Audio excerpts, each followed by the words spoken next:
I was 13 when they forced me into a marriage I didn't choose, made me a child bride to a man who preached freedom, but left me to die in a pig cage so he could chase love abroad. But this time I remembered everything. I didn't scream. I didn't beg. I simply smiled, and took everything he ever owned. Power. Legacy. Even his name. One by one I buried them all, starting with him. In my past life I was nothing more than a bargaining chip. A girl in a yellow silk gown handed over to the Sue household like a tray of tea. I still remember the smell of sandalwood curling through the air as the incense burned low in the ancestral hall. The eyes of the ancestors bore down from their portraits, watching as I bowed, knelt, and pledged myself to a man who never even looked at me. Damian Sue. Son of the warlord. Young marshal of the Sue residence. Lover of new ideas, foreign books, and a girl named Alarichin. Not me. He never loved me. Never tried to. And when I became pregnant with his child, he said I seduced him. When the child was born, he was gone, off with Alara studying philosophy and liberty in some foreign land. He left me to kneel before his parents day after day to serve their meals, polish their floors, manage their accounts. I buried our child alone. And when Damian returned, he accused me of betrayal and had me drowned in a pig cage. Also Alara could marry him cleanly without scandal. But this time, I woke up in that same incense-filled hall. The yellow gown still clinging to my skin. The ancestral portraits still watching. But I was not 13 anymore. This time I was Lian Zhao. And I remembered everything. Father, you can't force me into this marriage. Damian's voice rang through the hall like thunder. He stood tall in a western-cut suit, his hair parted neatly, his jaw clenched with conviction. Across from him, Commander Sue's face darkened. His old cane tapped once, twice against the stone floor, a sound that had once made grown men tremble. You will marry the girl, Commander Sue said. You will do your duty. Then you can leave. Damian didn't flinch. I don't want to carry on the bloodline. I don't want multiple wives or concubines. I want to study abroad, with Alara. I want freedom. Then leave your title behind, Commander Sue snapped. Let another son carry the family name. Madame Sue began to cry softly beside him. Damian, at least leave us a grandson.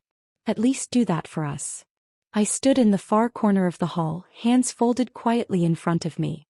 My gown was embroidered with faded plum blossoms. My sleeves were too long. I looked like a relic of a dying dynasty. Alara, by contrast, stood radiant beside Damian, her pale pink dress delicately cinched at the waist, her hair curled like the women in foreign magazines. She didn't look at me. No one did. I had no voice in the matter. No opinion. I was to be his wife. Or his surrogate. Or whatever else they decided I would be. And in the last life I fought. I screamed. I pleaded. I cried until my throat bled. It had only made them hate me more. But in this life, I would be everything they expected. I understand, I said softly, stepping forward. The room fell quiet. Even Commander Sue looked at me. I lowered my gaze. The Sue household raised me. I owe you everything. If Damian must leave, I will stay. I will manage the estate. Care for you both. And if a child is needed, then I will do what's required. A long silence. Then Madame Sue began sobbing again, only this time with relief. Commander Sue leaned back, shoulders relaxing. Even Damian let out a small breath, like the weight of tradition had shifted off his shoulders. I looked up just enough to catch his eyes. He gave me a grateful nod. Alara beside him tensed. Her eyes, dark and clever, narrowed ever so slightly. My words had disarmed them all. What they didn't know was that behind my bowed head I was already making plans. That evening I was summoned to Madame Sue's quarters. She lay on her couch, pale and weary from crying. A handmaid dabbed her forehead with a cool cloth. I knelt before her as I had so many times in the past. You've always been a good girl, Lian, she said. Even when Damian ignored you, you never complained. It's not my place to complain, I replied gently. Her eyes filled again with tears. You don't have to do this. If you truly don't want this burden, say so. I smiled faintly. Madam, the household needs someone to carry it. Who else could it be? She took my hand in hers. I don't know what kind of woman Alara is, not really. But you. I trust you. And that was all I needed. Trust. Trust one would soon turn into power. Later, in the still of night, I walked alone through the garden. The plum trees were just beginning to bloom, their petals drifting like memories across the pond. Damian stood by the stone railing, hands in his pockets. He turned at the sound of my steps. "I owe you," he said. "I didn't expect you to say yes. You don't owe me anything. You're helping me, Lian. You're giving me a way out." I gave him a quiet smile. "If that's what you believe, then yes." He stared at me a moment longer. "Alara and we believe in a new world. No more arranged marriages. No more old customs. We want to change things." I tilted my head. "By having someone else bear your family's burden?" He flushed. "It's complicated." "Of course." He looked away. "Anyway, thank you." I nodded once and turned to leave. She knew the show I was putting on. But she couldn't stop it. Not without looking petty. By the end of the second month, Meixiang had grown rounder in the cheeks and slower in her steps. Her skin flushed often. The midwife checked her pulse and nodded. A strong child. Likely a boy. Commander Sue slammed his cane on the ground in joy. "My grandson. Our heir." Madame Sue wept tears of happiness. "The Sue name will continue." Damian smiled faintly, but his eyes drifted toward Alara every few seconds. I stood behind the couple's chairs, hands folded, the perfect daughter-in-law. I said nothing. I was the echo of everything they once took for granted. A week later, Damian and Alara's travel papers arrived from the embassy. Commander Sue called for a family meeting. "We'll hold a farewell banquet this week," he declared. "The young Marshal and Miss Chen will sail in 10 days. Alara beamed. Damian said carefully, "Are you sure the estate will be fine in our absence?" Commander Sue waved him off.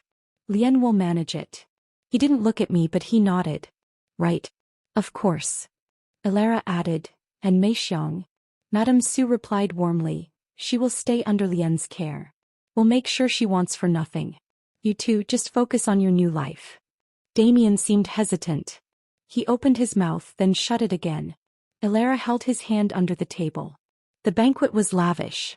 Boiled abalone, pork and plum wine, salted duck and chicken steamed with scallions. Even Meixiang was allowed to attend briefly, wheeled in and seated quietly near Madame Sue.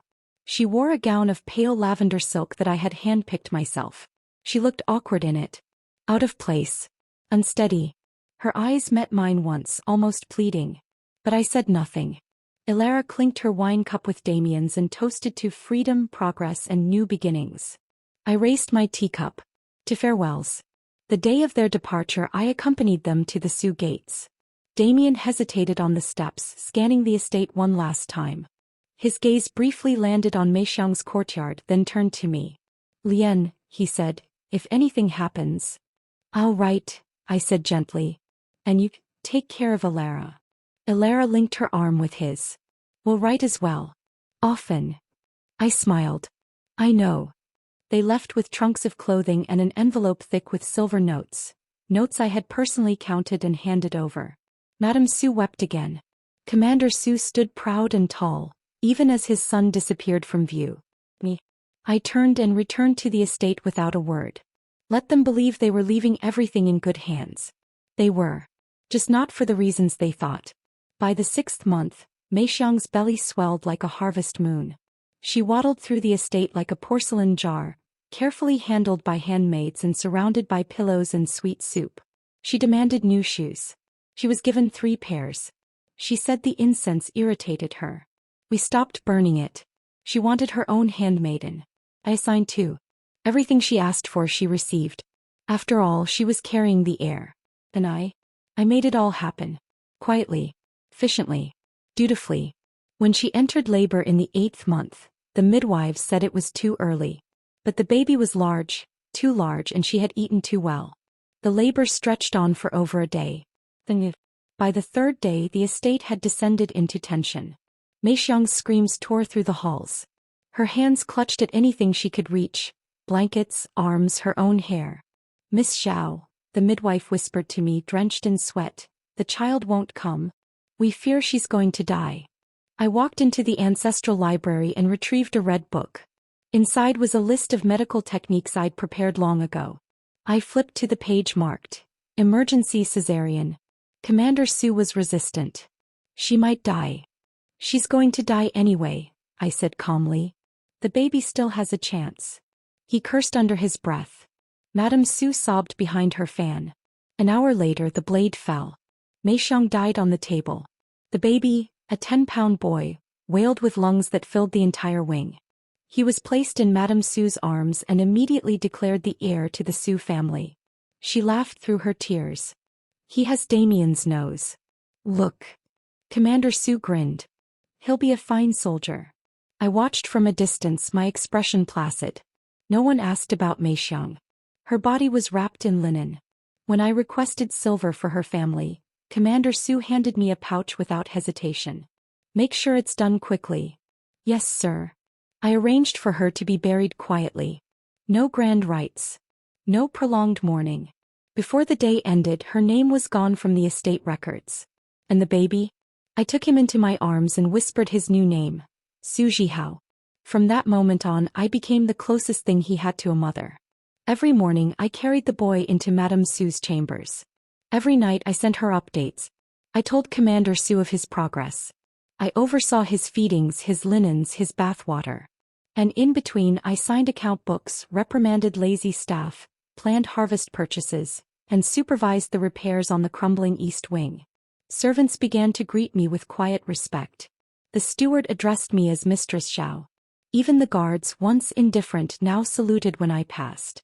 Alara had taken Damian abroad. But I had taken the Sue household. Without tantrums. Without declarations. Without love. Just patience. And purpose. The first letter arrived precisely 39 days after Damian and Alara set foot on foreign soil. It was sealed with blue wax, with smudged ink along the edges as though someone had held it with wet hands. From the young marshal, the courier announced with great pride. Commander Sue waved him off impatiently and handed the envelope to me. Read it. I broke the seal. Damian's handwriting had changed. Sloppier, unsteady. Dearest mother and father. The weather here is cold and wet. Alara has fallen ill from the sea air. We found a small room, but the cost is outrageous. Every loaf of bread is silver. Every bus ride is a fortune. The locals treat us with disdain. I don't speak their tongue and can't find steady work. Please send funds immediately. I looked up, smiling faintly. He says they're adjusting well. He's grateful for your support and sends his love. Madame Sue's eyes welled up. Oh, that poor boy.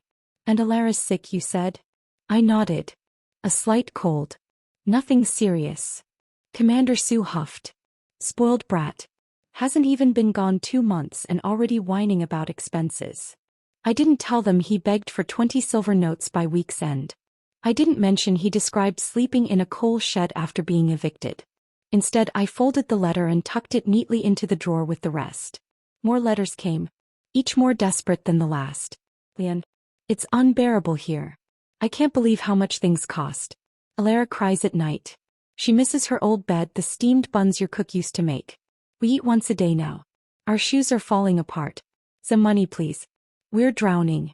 I copied a few phrases onto blank sheets, replaced the ink with elegant brushstrokes, and presented them as official updates.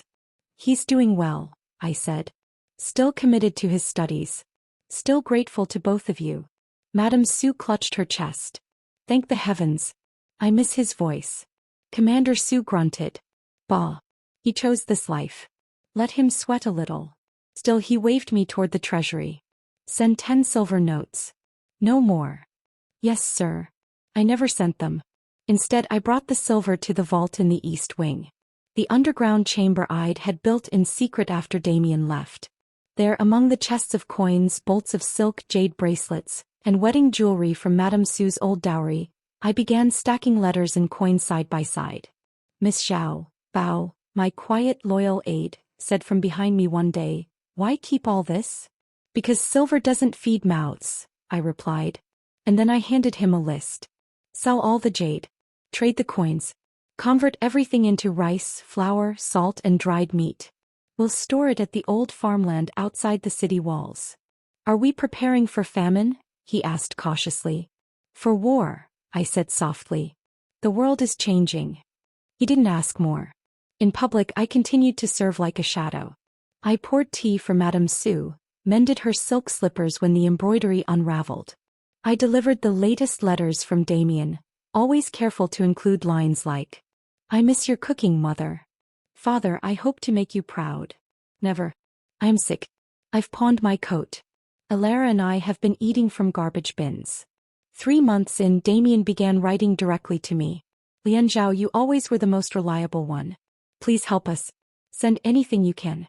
Even a single silver piece. I swear I'll repay it when we return. I know I was wrong. But please. Alara is crying every day. She's too thin. We're out of firewood." I folded that letter and locked it away unopened in the vault. In front of Commander Sue, I read a fabricated excerpt. "We've joined a group of students from multiple countries. Alara is excelling in literature. I'm learning engineering. We dream of rebuilding China with new ideas." Commander Sue chuckled. "So now he wants to be an engineer? That boy." Madame Sue beamed with pride. "I'll prepare Bird's nest for when he returns." She took off her golden earrings, placing them in my palm. "Sell these and send the money. He needs warm clothing. And shoes." I bowed. Of course. The earrings joined the rest of the treasure in the vault. Not out of greed. Out of necessity. Because while Damian wrote of frostbite and debts, I was building a different kind of empire. One made not of ideas, but of practical things. Flour sacks. Wool coats. Dried ginger. Coal bricks. And trust. I gave bonuses to loyal servants. I fixed broken floors. Repaired torn roofs. When the city fell under curfew due to growing tensions between warlords, I had already secured a private well. When food prices doubled, our storerooms overflowed. When sickness spread through the lower quarters, I had stocked enough herbs to supply 3 apothecaries. And still, the letters came. "Lian Alara has stopped speaking. She lies in bed all day. I tried to steal a loaf of bread and was beaten. We need help." I sent back silence. One day, Commander Sue called me into his study. His face was drawn. Madame Sue was asleep nearby, wrapped in quilts. "Tell me the truth," he said. "Are they struggling?" I paused, then gave a sad smile. "Yes. But he doesn't want you to know." He sighed. "That boy. I thought he'd be stronger. Do you wish me to send support?" He nodded. "One last time. Then no more. If he can't stand on his own, he's not worthy of my name." I agreed. And took another pouch of silver. Straight to the vault. Straight to the grains merchant. That afternoon, 20 new sacks of wheat were delivered to our farmland. Enough to feed everyone in the estate for 6 months. Bao approached as I inspected the delivery. "Miss Zhao, we're running out of space." "Then build more." "With what labor?" I turned to the steward and doubled every servant's ration for the week. Within hours they were hauling crates without complaint. That night, as I stood by the nursery crib watching baby Suji Hao sleep, I realized something strange. I hadn't thought of Damian's face in days. I couldn't even picture him. He was just a voice now, echoing in letters I never read aloud. A distant man fading. And I was no longer the girl waiting for him to love me. I was the woman who fed over 100 mouths. Protected a child. Ran a dynasty in all but name. I had never been freer. The days grew shorter. The wind bit colder. In the morning I watched frost settle on the lotus pond behind the main hall, the petals frozen mid-bloom. Commander Sue's cough worsened with each sunrise, but he still insisted on smoking his long opium pipe near the window, claiming the air cleared his head. Madame Sue was quieter now. She suffered from headaches that no poultice could cure, spending her days lying on heated pads, murmuring about Damian and Alara like they were gods reincarnated. I brought them tea. Soup. Letters. Always letters. Most were unread. Some were real. All had been edited. They had stopped asking questions about money long ago. Because I never failed to send it. And they never asked if it arrived. One morning I entered Commander Sue's study with a sheaf of folded papers in hand. "This needs your signature, sir.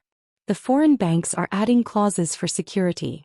Your approval is necessary to send the silver." He didn't lift his eyes. "Just sign it." "But the clause regarding property holdings." "Lian Zhao," he snapped. "I can't read a word of it anyway. That's why I keep you around. Sign it. Send the damn money." So I signed. Not a remittance form. A deed. A transfer of the entire Sue estate, manor, farmland, assets. to the name of a powerful merchant I had quietly courted for months. His name was Lin Zicheng. His wealth was newer than his coat buttons, but he paid in hard silver and asked no questions. 3 days later I met Lin in a quiet tea house just beyond the city gates. He arrived flanked by 2 attendants, gold rings on every finger. I handed him the deed. He handed me a thick envelope. No haggling. No small talk. Just business. I counted the silver notes carefully, then offered a polite smile. "Thank you," I said. Lin raised a brow. "May I ask, what do you plan to do now?" I gave him a soft smile. "Feed people." He laughed. "You Sioux women are something else." When I returned to the estate, Bao was waiting at the gate. "It's done?" he asked. I nodded. "Prepare the wagons. We move grain to the outer storerooms tomorrow." "But what about the commander and madam?" I smiled. "I'm sending them on vacation." That night I entered their chambers with a plan already sewn. "Your headaches are worsening," I said gently to Madame Sue. "And the commander's cough, it echoes through the halls." "We're fine," Commander Sue growled. "You're not. And I've arranged something better." I knelt beside them. The Yentai tea house has quiet pavilions, medicinal brews, warm stone baths. A private suite awaits. Just for 1 month. Madame Sue's eyes lit up. "Truly. I've already paid in advance," I lied. Commander Sue frowned. "The estate. Under control." He grumbled but allowed it. Within 2 days they were moved to the suite overlooking a rock garden and koi pond. Their meals were catered. Their beds soft. Their teacups always full. And their lungs slowly filled with smoke. The tea house owner was a man named Huang, a clever, flattering devil with one eye always watching. He approached me after the 2nd week, chuckling. "They've grown fond of the pipe." I nodded. "Don't overdo it. Just enough to keep them calm." Huang tilted his head. "You're not like other noble daughters." "No," I agreed. "I'm not." Back at the estate the changes began quickly. I sold off the remaining jewels. Converted 500 taels of silver into thick wool garments and winter coats. I purchased land beyond the hills, and used dry, but with effort it could be planted. I bought crates of dried beans, millet, smoked meat, canned fruit, bandages, candles and firewood. 3 entire storage houses were converted into emergency stockpiles. "Won't people notice?" Bao asked one evening, overseeing the newest delivery. "No one looks at a woman who's always been silent," I said.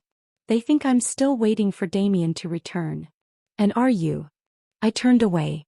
Only his name. In the Yentai tea house, Commander Sue's mind grew sluggish. Madame Sue, once sharp and anxious, now sighed dreamily at nothing.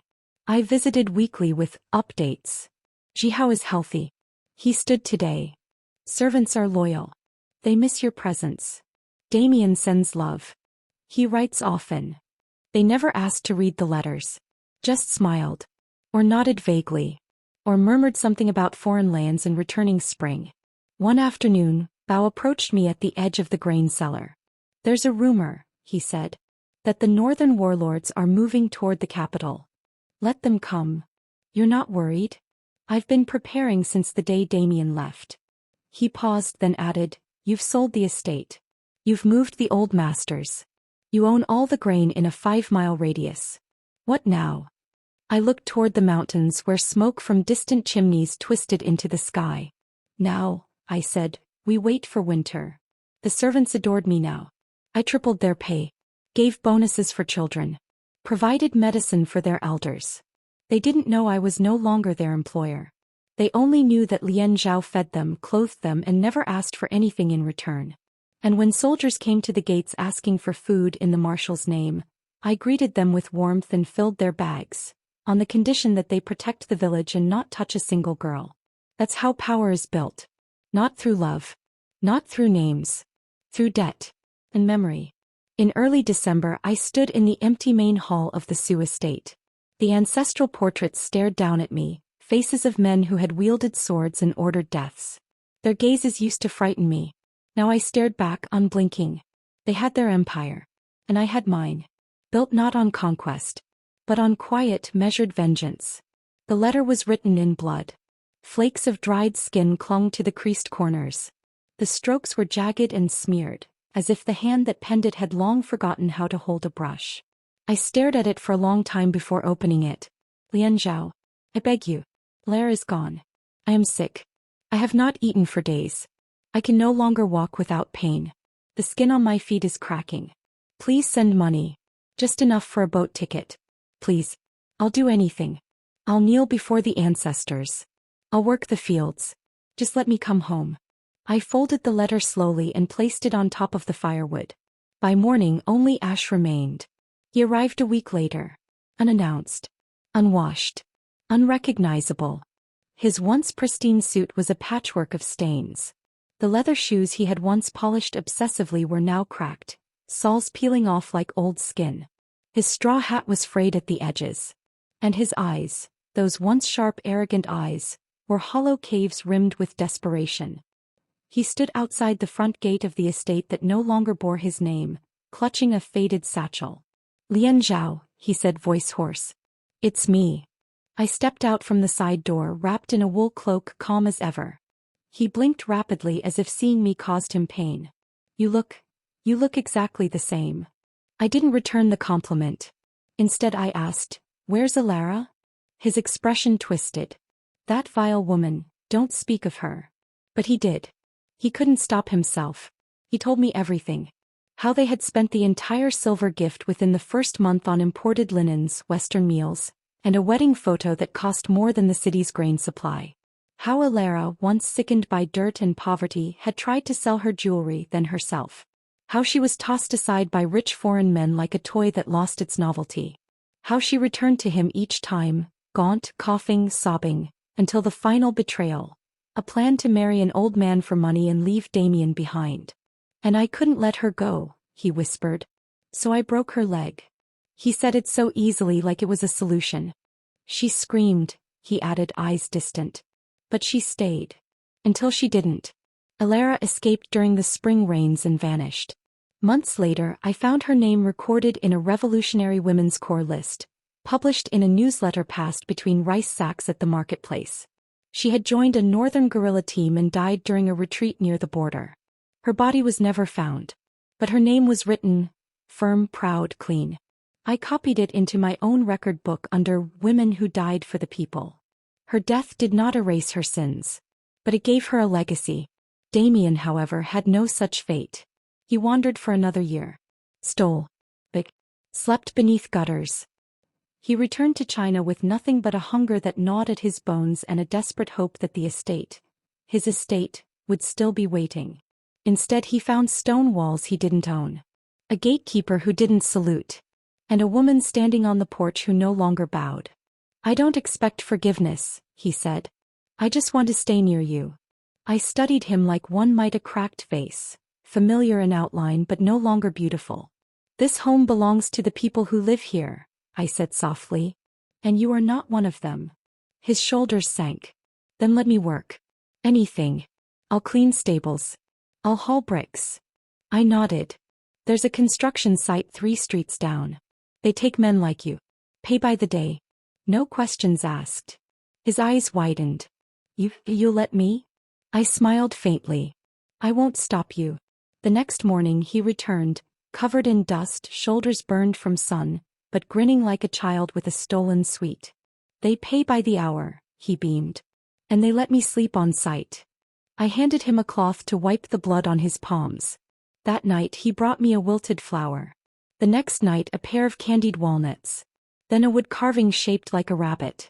He never came empty-handed. He never dared speak of love. But his eyes spoke of need, raw, pitiful, humiliating. I accepted each offering with a gentle smile. And watched as the boy who once believed himself a prophet of progress became nothing more than a bent man carrying bricks for rice. Within 2 months he had lost weight again. His cheeks hollowed. His teeth chipped. His hands blistered anew. But he kept coming. Not because he thought I would take him back. But because I was the only thing he had left. One evening Bao asked me, why let him stay? Because, I replied, every night he lays bricks I sleep better. By the 5th month his breath had shortened. The doctor I sent him to returned with a grim face. He has something degenerative. It's spreading. Organ failure likely. Maybe something he picked up overseas. Can it be treated? The doctor hesitated. At great cost. And discomfort. But, it won't stop the inevitable. I gave a small nod. Then treat the pain. Not the disease. I moved him to a small room behind the grain barn. Warm, dark, quiet. He coughed constantly now. Spoke less. Smiled more as if he knew how pitiful he had become and wanted to charm his way into memory. I sat with him sometimes. Let him ramble. Let him cry. Let him beg. And when he asked me one last time, "Do you hate me?" I replied, "I don't hate you." He blinked. Then why? I just wanted to see what happens when a man like you has no one left to lie to. By the first snow he could no longer walk. He cried every day from the pain. Screamed some nights. One of the maids let a puppy into his room once. A mangy thing with a habit of chewing. It bit his tongue. After that, even his cries were reduced to a wet gurgle. He couldn't ask to die anymore. Only look at me. Eyes wide. Silent. Full of the pain he had once inflicted on others. And when he finally died, I didn't bury him in the Sue family tomb. I didn't mourn. I didn't speak his name. I simply had Bao take the body to the forest ridge, where wild animals could do what they pleased.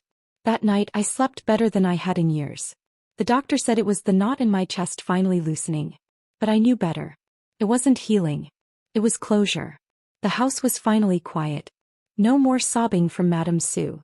No more coughing from Commander Sue. No more letters from Damian. No more shrieking from Alara. Only the wind brushing through bamboo in the courtyard, and the soft breath of baby Jihao asleep beside my bed. I stood alone in the ancestral hall that winter morning, lit only by slanted sunlight cutting through the window lattice. The oil paintings of Sioux ancestors glared down at me with vacant, painted eyes. Their swords. Their conquests. Their pride. I took each frame down one by one. Bao watched silently as I stacked them neatly in the storage room and locked the door. "Are you sure?" he asked. "They led this house to blood, debt and ash," I replied. "They have no place in what I'm building now." Within days I began transferring control of every major Sioux asset. Not under my name, but Jihao's. The estate. The farmland. The warehouses. All registered to a legal trust managed by me, with an anonymous structure that no one could trace back to the Sioux bloodline. The name Lian Zhao appeared only once, in the corner of a ledger labeled Executor of Affairs. I was not the widow of a hero. I was the architect of a new age. The next move was more delicate. For years the Sioux household had profited from discreet alliances with opium distributors, some sanctioned by the government, others not. It was time to destroy that legacy too. I met quietly with sellers, couriers and corrupt officials, all of them unaware that Damian Sue's signature had already lost legal power. When they tried to name their price, I showed them lists of who their customers were, printed with care and precision. Names that could destroy them if leaked. "You'll burn your inventory," I said. "Or I'll do it for you." Some laughed. Until Bao slit the throat of the loudest one in the tea house basement without blinking. After that, they listened. We boiled the opium in quicklime and poured it into canals, rivers, and alley drains. Some we buried. Some we used as fertilizer for the southern farms. I made sure it was gone from every corner of this city. People began whispering. Lian Zhao, the widow who burned fortunes. She destroyed barrels of black gold like it was pond water. But I didn't care for their awe. Only their fear. With the city cleaned and food stored in 3 rotating farmsteads, I turned to the people. The servants, farmers, tailors, and vendors I had quietly cared for over the years. We trained together in secret. Bao led defense drills with sticks and knives. Min taught the women herbal medicine and wound binding. I taught accounting, planning, food preservation. Every person in our care, over 120 families, learned to survive like an army without uniforms. I gave them warm coats, boots, steel bowls, water flasks. "You are not just workers," I said. "You are the bloodline of what comes next." The Red Army came in October of 1934. A single flag appeared on the northern road, fluttering crimson. I sent out a runner before they even reached the gate. "We have food. We have people. And we don't believe in the past." They came hungry, blistered, hollow-eyed. Some were teenagers. Some had one arm. Some no shoes. but they still saluted. I opened the gates wide. By nightfall, every single storehouse we had was opened. Grain, dried meat, medical supplies, blankets, and people. Strong, trained villagers ready to serve. We didn't ask for positions. We offered value. They didn't ask for names. Only deeds. And our deeds spoke louder than lineage. That week I burned the last of the Sue banners, tossed the embroidered dragons and phoenixes into a brazier as Bao stood beside me watching silently. Was that necessary? He asked. They were symbols of a dying house, I said. We are not dying. By winter I had become more than the mistress of a forgotten estate. I was the woman who fed battalions, who taught women to fight, who wrote policy with ink-stained fingers and carried rifles when needed. Commanders sent letters asking for me by name. Not the Sue widow. Not Lien the caretaker. But Lien Zhao, commander of grain and steel. And yet, even in glory, I remained quiet. When a general asked why I never stood to speak at public meetings, I said, I don't need to speak. I just build. When another offered to court me, I laughed. My bed is warm with purpose. At night, when all was still, I would sit by Jihao's crib. He was learning to stand now, his fingers curled around the edge of the wooden railing, his feet unsteady but strong. He had Damian's eyes, but none of his weakness. Sleep, little one, I'd whisper. You don't carry your father's sins. Only your future.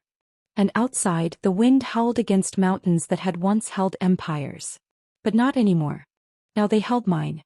On the first day of October 1949, I stood in a schoolyard near the capital, surrounded by people who had bled for a flag that was finally rising into the sky. The crimson five-star flag unfurled like a flame, catching the sunlight. Cheers erupted around me, a chorus of farmers, soldiers, doctors, widows, and orphans, all shouting in unison. Long live the people. But I remained quiet. My hands did not tremble. My eyes did not mist. I stood there in a gray coat with baby Jihao, now 5, holding my hand, and I felt nothing. Not joy. Not relief. Just stillness. The party offered me a courtyard home in the capital. Modest, private, and well-guarded. A lifelong stipend. A caregiver. Medical care. Food delivered in ration portions that always arrived on time. Jihao went to school each morning. I planted tea by the window.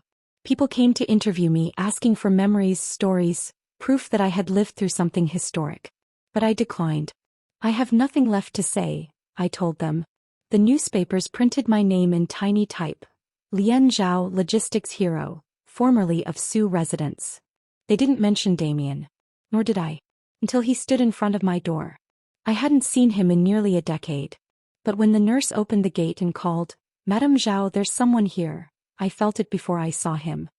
He shuffled into the courtyard, wearing a threadbare shirt, cotton sandals frayed at the edges, and a crooked straw hat that barely shielded his sunken eyes. He had no teeth. His fingers were curled from cold. And yet he smiled like a boy seeing his first spring. Lien, he rasped. It's been so long. I didn't move from my seat. I simply poured my tea. I didn't think you were still alive, I said calmly. I'm not sure I am, he chuckled, coughing. But when I saw your name in the paper, I had to see you. And now that you have? He hesitated. I just want to stay near you. I don't expect anything. Just let me exist in your shadow. I could have thrown him out. No one would have questioned it. He was a beggar, a traitor, a man whose sins spanned both love and politics. But I allowed him to stay just as I had years ago. Not in my home, but near. He slept in the servant shed behind the tea storeroom. Each morning he swept the alleyways. Each evening he brought me a dried flower or a trinket someone had tossed aside. From the market, he'd say softly, placing it on the windowsill. For you. I never thanked him.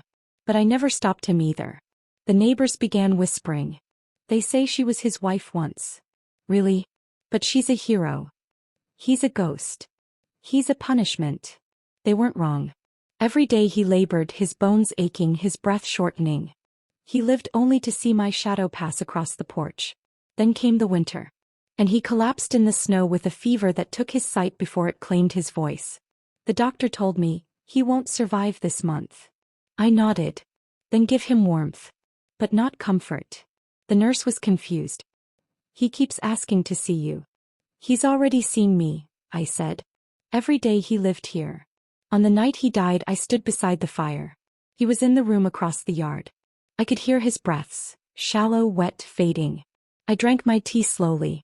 And when the final rattle came, I poured the rest into the grass. They offered to bury him in the paupers' cemetery. I approved it. No tombstone. No name. Just a number. The wind could decide the rest. That night I slept the best I ever had. The dreams came slowly, not of love, not of revenge, but of rice fields and warm hands, of children laughing as they ran through golden stalks, of tea leaves steeping in clean water. I woke to the scent of dawn, and I was not sad. I was not lonely. I was whole. Jihao ran into the room, waving a crayon sketch of a flag. Teacher said I draw best, he grinned. She said I'm strong like my mother. I looked at him, his round face, clear eyes, steady hands. You are, I said. You always will be. He tilted his head. Mama? Yes. Was there someone you used to love before me? I paused, then said, no. Just someone I used to pity. The boy nodded like he understood. And the morning continued, full of warmth and simple joy. Not vengeance. Not sacrifice. Not duty. Just peace. Finally peace. The end.